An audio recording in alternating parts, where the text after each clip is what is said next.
Welcome to the latest episode of the B Movie Club. I'm your host, Kevin. This week we'll be discussing the 1985 horror classic, Silver Bullet, starring the murderer's row of thespians, Gary Busey, Corey Haim. Do I need to go on? I'm not sure I do. For those of you joining us for the first time, B Movie Club, it's a club, like a book club, where we'll discuss certain forgotten classics and guilty pleasures. We'll talk about it on the show. I will go ahead and post it on our page on Facebook, Original B Movie Club. Also on our page on YouTube at KD9575. Also, you can reach me at Twitter at KD9575. Send me in your favorite scenes, favorite quotes, any movie suggestions, and anything else you'd like to say about life, politics, religion. I'm open, you know what I'm saying? So, make sure you tell your friends and spread the word, okay? Silver Bullet.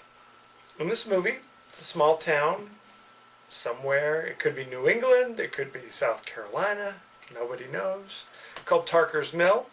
In this, we discover out of nowhere there is a werewolf on the loose. I guess I spoiled it. There's a series of mysterious killings going on. People are winding up dead. So it's kind of a mystery, okay? Who's the werewolf? Who's the werewolf? Who's the killer?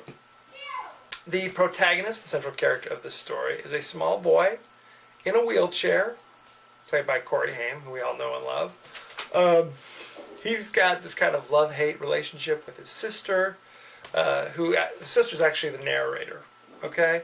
So they have their conflict. She feels that he gets all of mom and dad's attention, gets extra privileges because he's in a wheelchair, that sort of thing. Mom and dad are basically unimportant to the course of the story. They're just kind of there, and then they're not there. More important is there's their favorite Uncle Red, played by Gary Busey, who's kind of a womanizer and an alcoholic, but is a barrel of laughs, let me tell you, okay? He comes into town. He has a special feeling towards his nephew, special relationship, not in a bad way, but in a friendly, nephew-uncle sort of way. He looks after him. He actually, at one point, builds him a fancy new motorcycle-powered wheelchair that he zips through town in. So there's that kind of thing. See, there's parts of this movie that are very much like an after-school special. There's like brothers and sisters kind of learning to work together and be friends and things like that.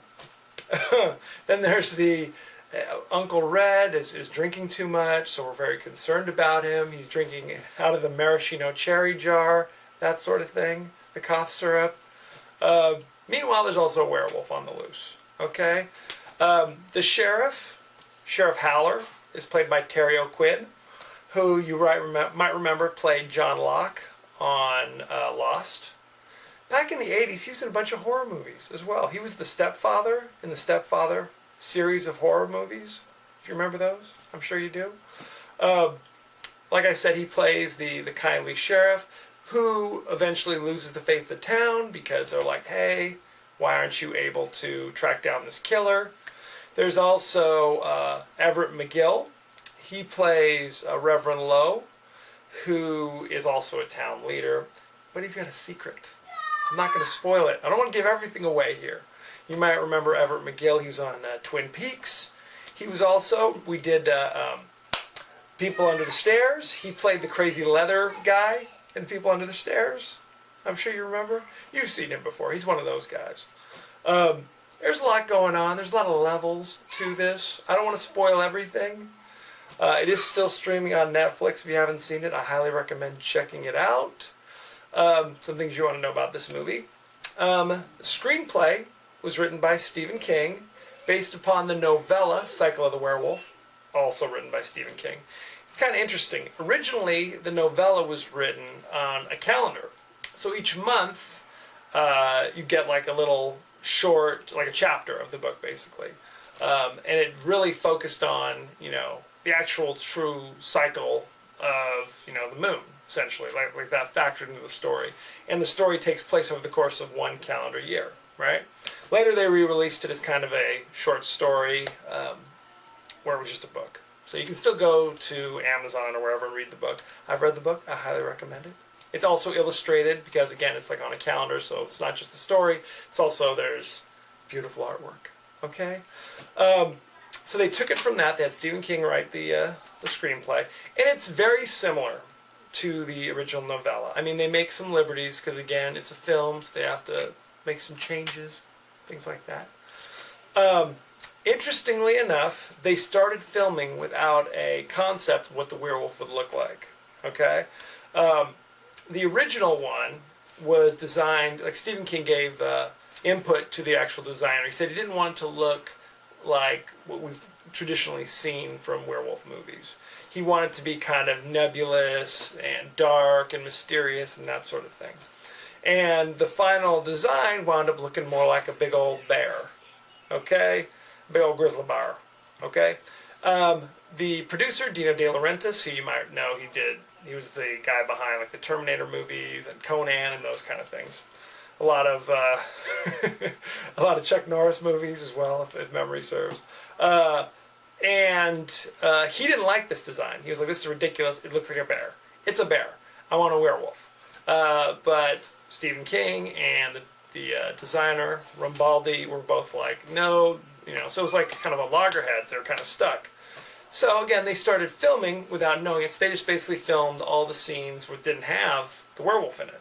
Eventually, of course, they get to the point where like, hey, we need a design here, and still hadn't reached an agreement. And finally, that director quit, and they had to replace him. And eventually, the studio was like, look, you either need to finish this movie or we need to junk it right now. So Dino De Laurentiis finally said, okay, do your crazy grizzly bear thing. And if you've seen the movie, he's absolutely right. It looks like a bear. It's a bummer. Okay? It's not a werebear. Okay? There's no stories about werebears. Bears are scary, okay? But this is a werewolf. Okay? So, anyway, that was a big issue. So, again, they had a different director. They actually hired a world famous, I don't know how famous he was, a world renowned, maybe is a better word, dancer, modern dancer, to act out the part of the werewolf. And he was going to use kind of his body. And anyway, Dino De Laurentiis hated that as well. Fired him, pow. And actually forced the actor who plays, I don't want to give it all away, okay? The actor who plays the werewolf when he's not a werewolf, they just had him throw on the suit. It's okay, well now you have to wear the suit as well. And he got double billing as the character he plays and the werewolf. So there you go. What else can I tell you about this movie? As we said, Corey Haim and Gary Busey are both in this movie. I just love that. I think that is so great. This was basically in the apex of the Gary Busey era of modern cinema. In fact, he basically felt such a kinship with the drunken, womanizing Uncle Red. Basically, let me say this. Why is he called Uncle Red? Okay? Doesn't have red hair, but for some reason his name is Uncle Red. Whatever. Gary Busey felt such a kinship with this character that he ad-libbed most of the lines. He would do a take where he would do the script as written by Stephen King, but then he would also kind of do his own ad-lib. And the director and Stephen King liked it so much they kept most of his ad-libs. So there you go. Corey Haim had been in a few things leading up to this, but he was still a relative unknown. But on to bigger and better things. What can I tell you? The central theme of this movie and of the novella is the duality of human nature. Not to get too meta with you, if you know what I mean. How many of the characters have kind of a side they show to the world, but then on the inside they're not nearly as good, if you know what I mean. Like the sheriff is shown to be a pillar of the community, but then he's kind of a weak character who can't hold back the mob. A few other characters, I don't want to reveal everything, but it is kind of interesting, that kind of the two sides of every coin, if you will, that it works so well with a vampire, with a werewolf movie, if you know what I mean. Movie did not that great at the box office. Roger Ebert, shockingly, gave it 3 stars, saying, it is either one of the worst movies of all time or one of the funniest. He actually thought it was a parody of Stephen King movies. But in spite of all that, he thought it was great fun. So there you go. The late, great Roger Ebert gave it 3 stars. So that's like a thumbs up, right? Okay. I enjoyed it. It's not the best movie in the world. In fact, there's a scene at the end where they're like, okay, the werewolf knows who we are. We've figured out who he is. He's coming to get us. So what do? Uncle Red manages to get his hands on a silver bullet. Okay, sounds good so far. But then his plan is to send Mom and Dad off on a trip, and drunken Uncle Red, and the 2 preteens are going to handle the werewolf. Sound like a good idea? I mean, I'm not a military strategist, but you figure maybe more adults rather than more preteens. Just my opinion, okay? I do recommend it. It is enjoyable. Gary Busey is always a riot, okay? He's on Celebrity Apprentice right now, and it's hilarious. Hilarious. So, if you haven't seen it, I highly recommend it. Check it out. It is on Netflix, streaming instantly. So, watch it if you haven't seen it. Dust off your video from your video collection. Go to a garage sale. Get your own copy. As I said, it was not heavily anticipated when it came out and actually got mixed reviews. It currently has a 50% rotten on Rotten Tomatoes. Well, you know, they can't all be winners here at the V-Movie Club. That's all I can say. So, next week, we're going to go back to a comedy genre. We're going to Rodney Dangerfield's immortal classic, Easy Money, also starring Joe Pesci. It is streaming instantly on Netflix, so check it out. Send in your favorite scenes, favorite quotes, comments, questions, anything else you want to get off your chest. We'll talk about it on the show, and spread the word. As you know, I end every episode with a totally out of context quote, and here it is. Do you know who used to have a baseball bat like that?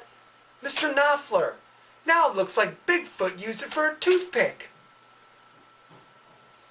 So, see, this is the dialogue, the drama that you get with Silver Bullet, okay?